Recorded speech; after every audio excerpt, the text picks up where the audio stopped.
Howdy, this here is the Bandit II, a spunky moto-style e-bike from FLX.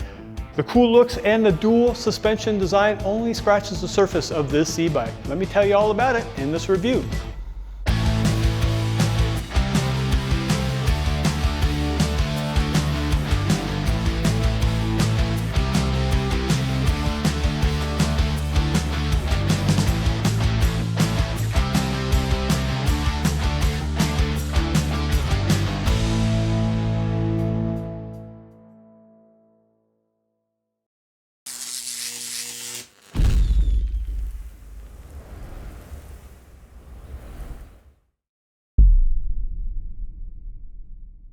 Hi, I'm Forrest from the Electric Bike Report channel. Before we get started, please click like and subscribe on our YouTube page. It keeps you in the loop about our e-bike reviews and e-bike giveaways that we have lined up. So the FLX Bandit II is a moto-inspired e-bike with a throwback mini bike design riding on 20-inch mag wheels.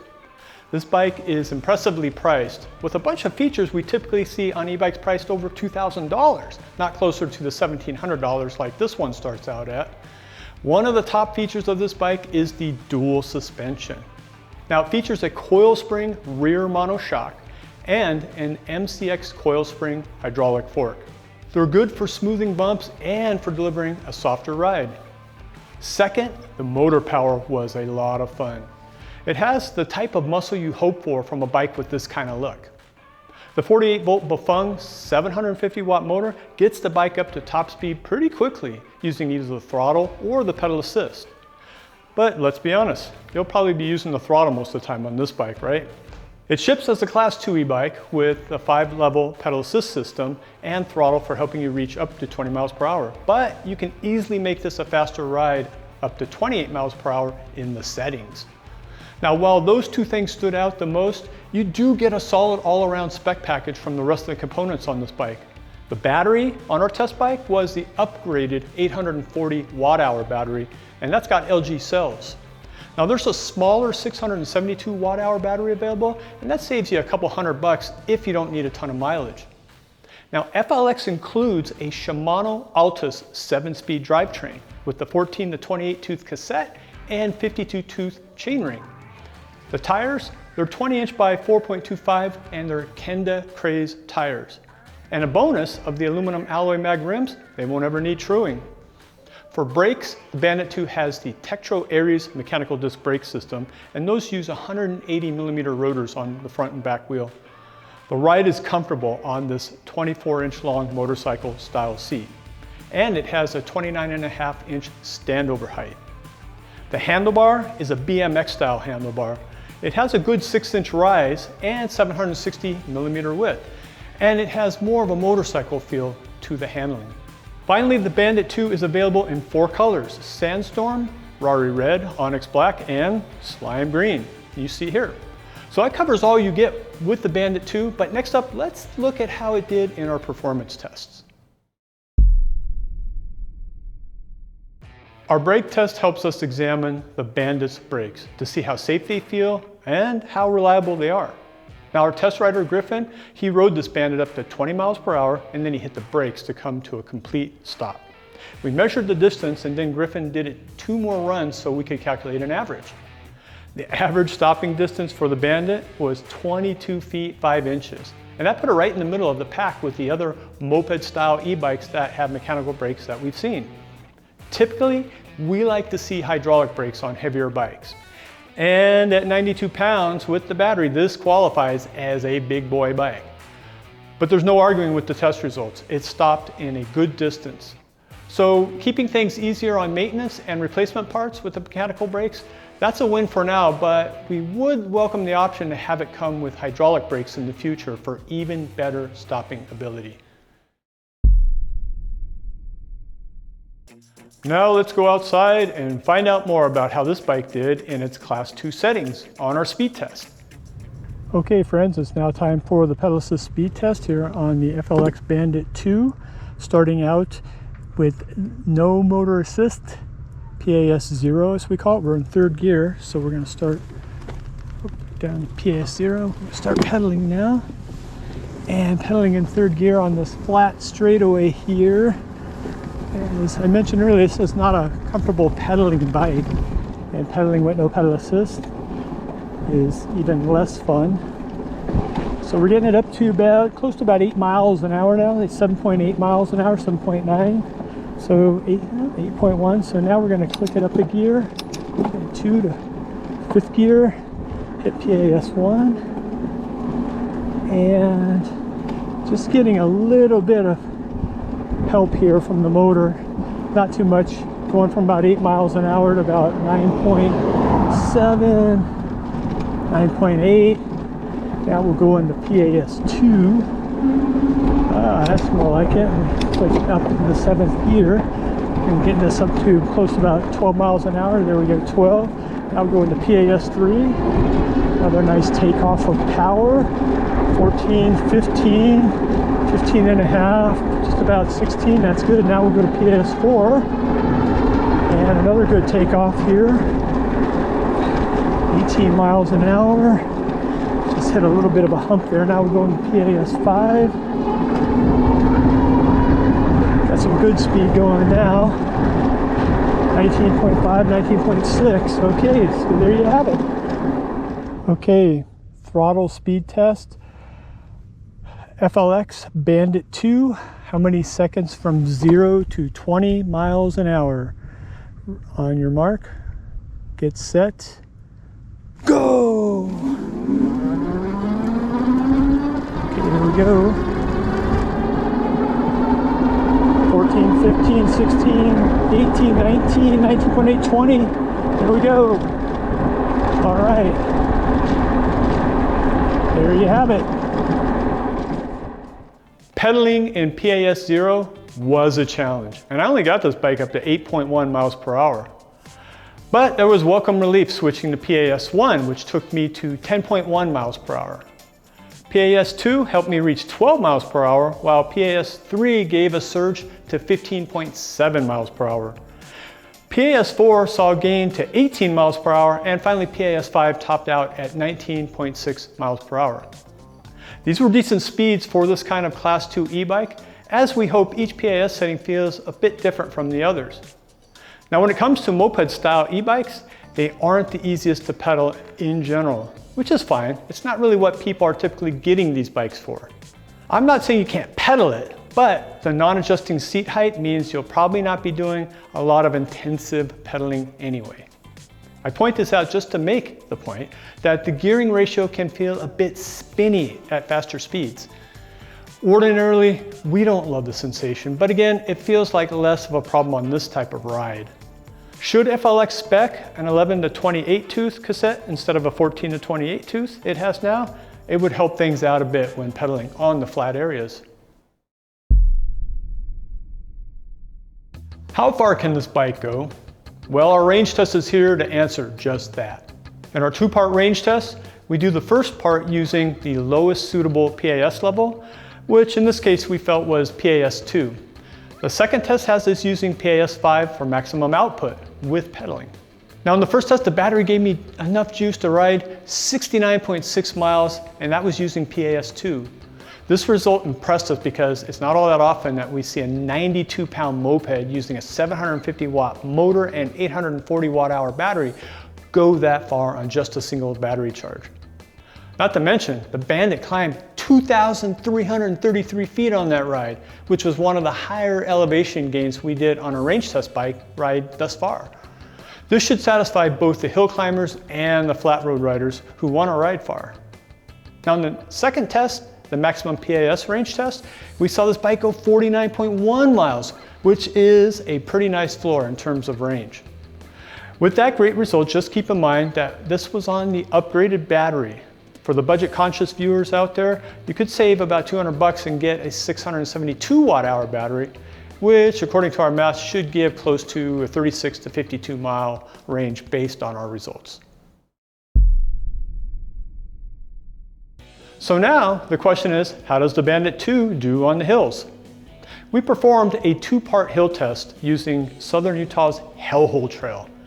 It's a third of a mile long and has an average grade of 12%. The first part involves using the throttle only and no pedaling, and the second test is basic pedaling using PAS5.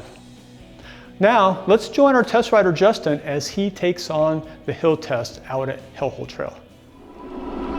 Okay, so I'm on the FLX Bandit II doing the throttle test up Hellhole. We're going to see how this goes. Right now I'm right about 13-14 miles per hour. This first section again is fairly steep and it seems to be holding fairly decent, right around 12ish. Drop down just in the high 11s, so pretty good. The motor, you can hear it, but it's not too loud. In the next steep section, I'll kind of be quiet so you can hear it, and kind of hopefully you can hear for yourself kind of what it sounds like when you're cranking up a hill on throttle with this.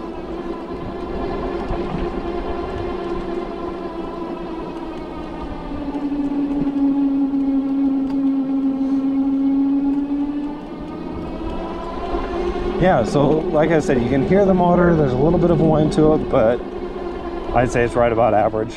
Through that last steep section, it was held solid at 12 or 13 miles an hour.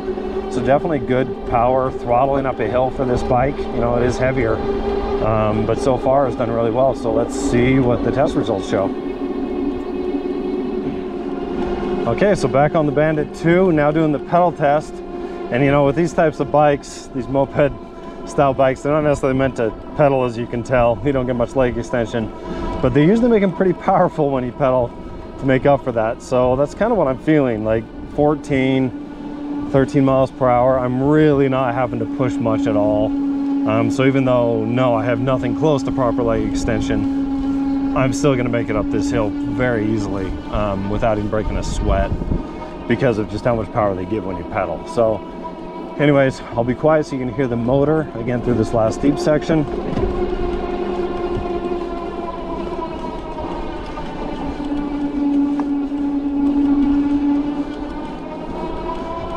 Yeah, so about the same as on throttle. That last section got down to about 12-13 miles per hour.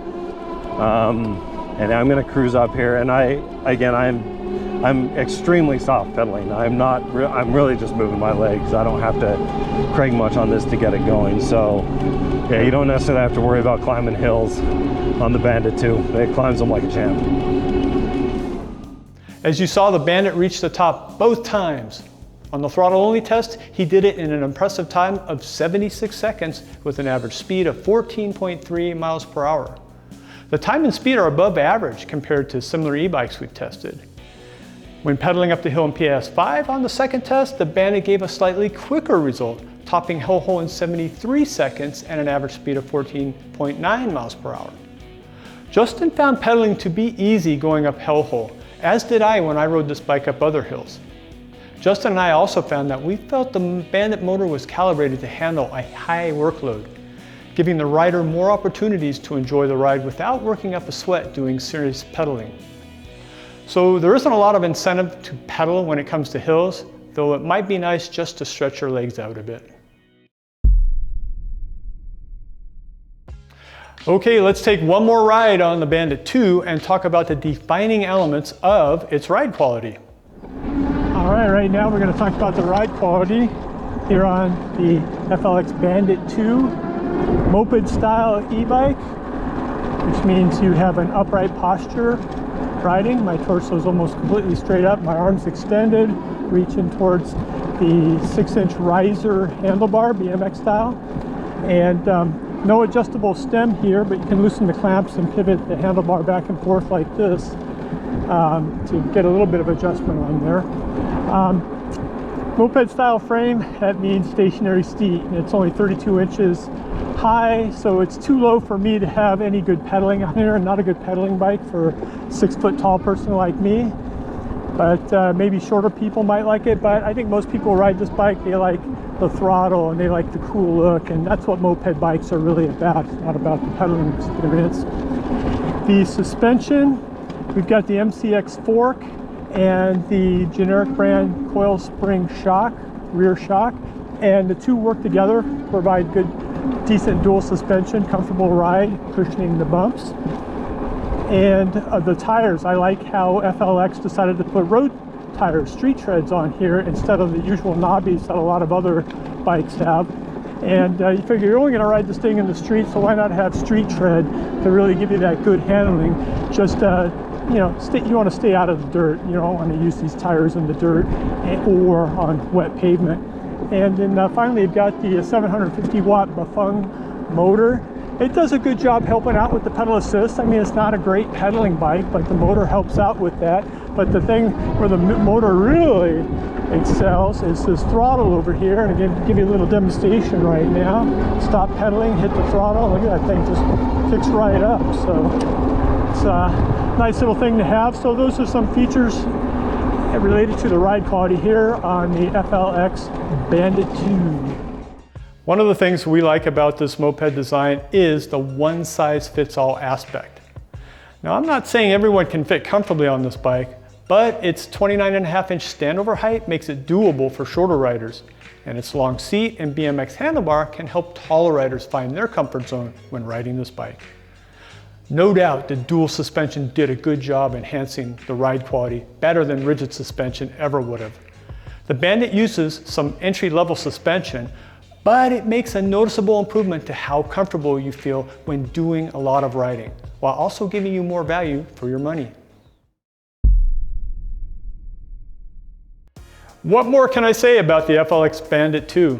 It's cool, it's comfortable, and it makes getting around a whole lot of fun without working up a sweat. The visuals are attractive, and the assortment of components that come with this bike, especially the dual suspension, means the Bandit II is fun to ride while also giving buyers a solid bang for your buck value. The 750 watt motor delivered when we needed more speed on the straightaways and on the hill climbs. And this made the throttle my best friend when riding. We liked how FLX calibrated this bike because even with the cadence sensor, the motor output was decent while the range was awesome. Now, we're not used to seeing range of 49 to 70 miles on this kind of moped e-bike, but remember, we had to pedal to reach those ranges. So throttle only rides will likely see slightly shorter range distances. If you've seen moped or moto style e-bikes around your neighborhood and are feeling the urge to get one of your own, the FLX Bandit II is worth taking a closer look at. Thanks for watching. Click the links down in the video description for more details and current pricing.